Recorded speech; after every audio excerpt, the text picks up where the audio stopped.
All right, ladies and gentlemen, how are you guys doing today on this Thursday, July 22nd, 2021?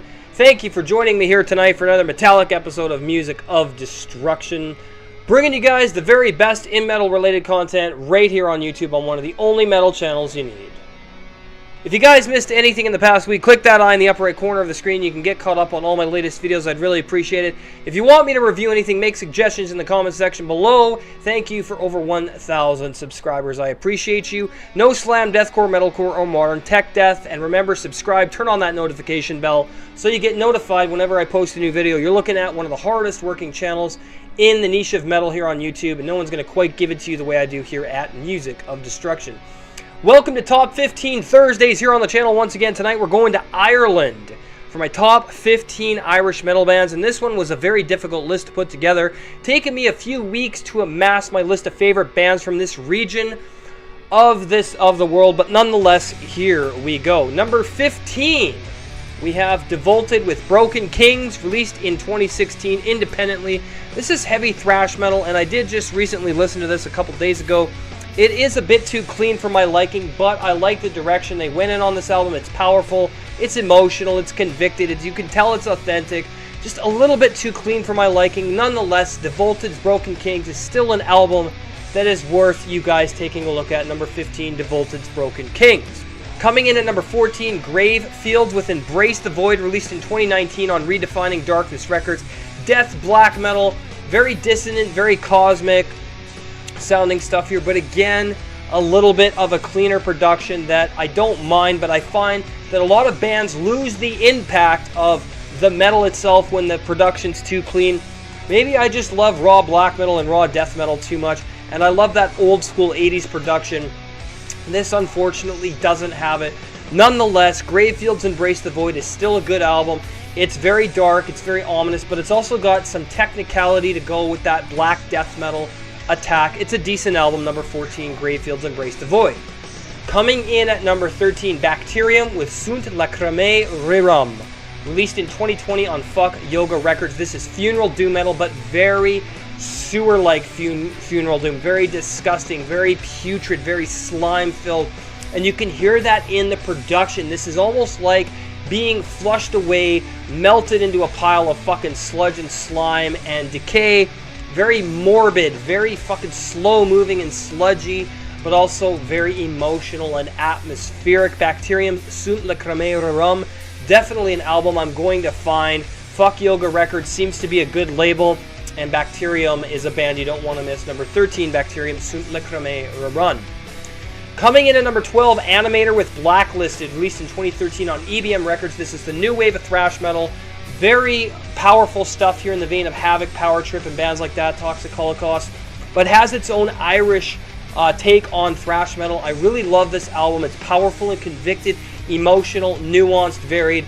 Great instrumentation here. The production on this is more akin to that old school style, which I love, and Animator is a great band. Number 12, Animator's Blacklisted.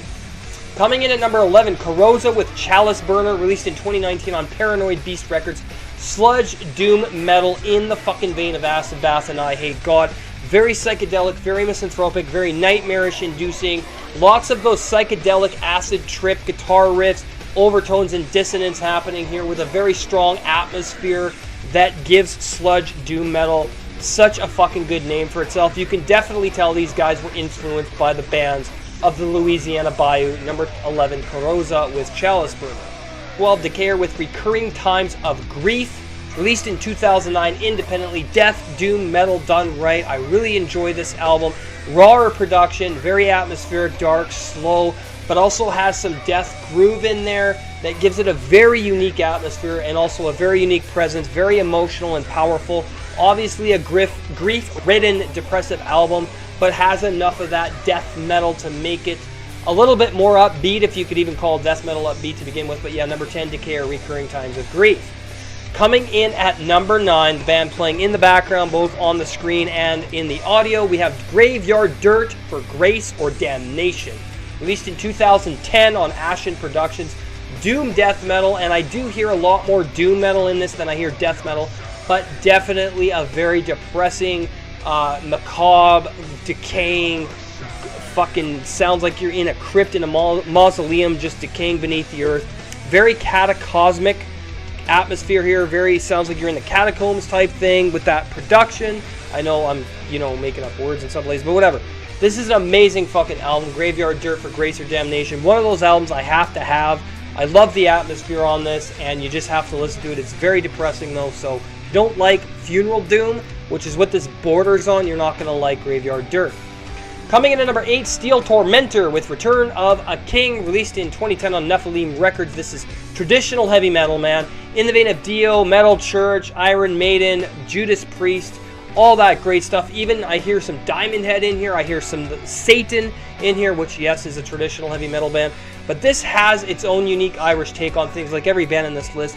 This is an amazing, epic, battle-theme driven, fucking driving, goddamn album. Steel Tormentor's Return of a King. One of a kind. Make sure you check it out. Gets number 8.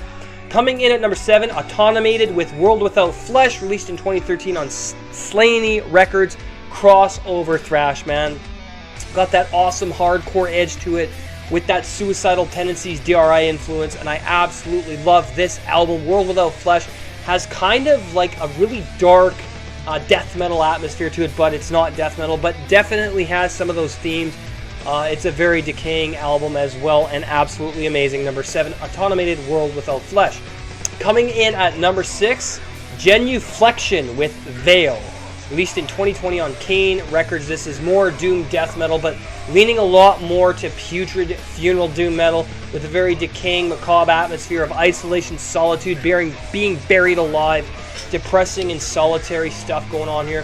Very entrancing, dissonant riffs, slow moving, but does have some death metal, a little bit of a faster tempo in places, but an absolute fucking masterpiece of an album. Genuflection's Veil gets number 6.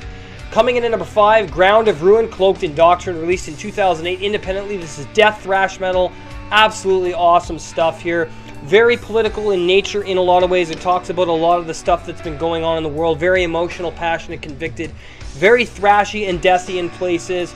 Reminds me of Sodom fucking meets Autopsy in a lot of ways, if that gives you an accurate description. I really love this album, and these guys have a raw production to them as well. I really enjoy Ground of Ruins, Cloaked in Doctrine. Make sure you check it out. Coming in at number 4, Beneath the Sod, Circling the Drain, released in 2017 on Fort Evil Fruit Productions. Funeral doom metal that's very vile, disgusting, and putrid sewer doom. Kind of like Black Bile.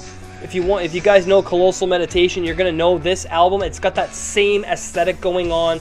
It's just everything disgusting that you want in sewer funeral doom metal. I need to find a copy of this because reviewing this would be amazing. By the way, Black Bile's Colossal Meditation is also getting reviewed on this fucking channel as well. But Beneath the Sod have something very unique to them that you just have to experience. Beneath the Sod, Circling the Drain gets number 4. Coming in at number 3, Corterion with Wilderness, released in 2019 independently. This is black metal. Very nature-driven black metal. I love the atmosphere. It's cold, isolated, misanthropic, and very depressive in places. But yeah, very ice-cold, melancholic riffs happening here. Some great instrumentation, great atmosphere. Number 3, Corterion with Wilderness. Coming in at number 2, Mortishnia, with Hair to Scoria and Ash, released in 2016 on Apocalyptic Witchcraft Recordings. Black metal once again. Very fucking atmospheric, dark, hateful, misanthropic, nature-driven, isolated, cold. Got some great riffs, memorable songwriting and song structure. An absolute great album. Number 2, Mortishnia with Hair to Scoria and Ash. Coming in at number 1, Enicaire with Dawn of Creation's Ruin, which I have on CD, released in 2004 on SMR Vinland Productions. Later released on Northern Sky Productions as well. Raw, hateful, misanthropic black metal with the visions of mankind being annihilated. This is probably one of the ugliest fucking recordings you could ever hear. And Enicaire certainly knows how to deliver black metal that's going to get under your fucking skin. One of the best in the game. Irish black metal. I mean, come on. If you haven't heard Enicaire, you will hear it when I review it. This is an amazing album. Maybe I've already reviewed it. You'll have to check. Anyway, guys, yeah. Enicaires Dawn of Creation's Ruin gets number 1. Alright, so there you have it, another top 15 in the books here on the channel. Hope you enjoyed the premiere. If you're new, subscribe, turn on the notification bell so you don't miss anything. Twitter and Instagram, Music of Destruction. Teespring store open, teespring.com/music-of-destruction. Go and get all of your merch. My girlfriend is an awesome graphic designer. She's going to help me come up with some new designs. Go check out what I have on there right now. If you want to support through Patreon as well, to see episode 33 of the History of Thrash Metal Part 3 up on the channel. Patreon.com/music of destruction. $5 a month gets you access to these podcasts for life. Thank you very much for your support. It goes to things like keeping this channel going, as well as our brand new YouTube channel with myself and Colton James.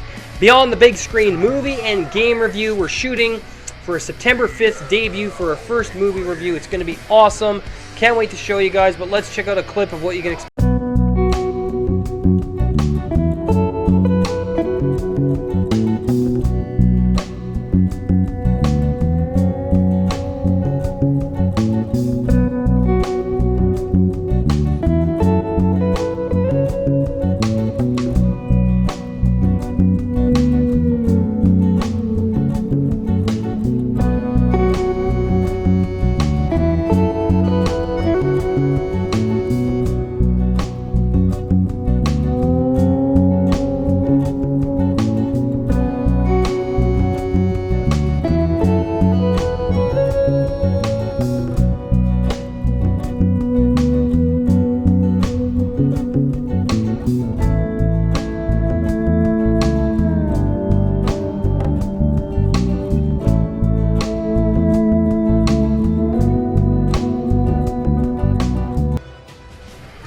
And we're back. Thank you guys for watching. Like, comment, subscribe, share the video. Have an awesome night. We'll see you for Metal Album Warfare Fridays. Take care. See you in the next video. Bye for now.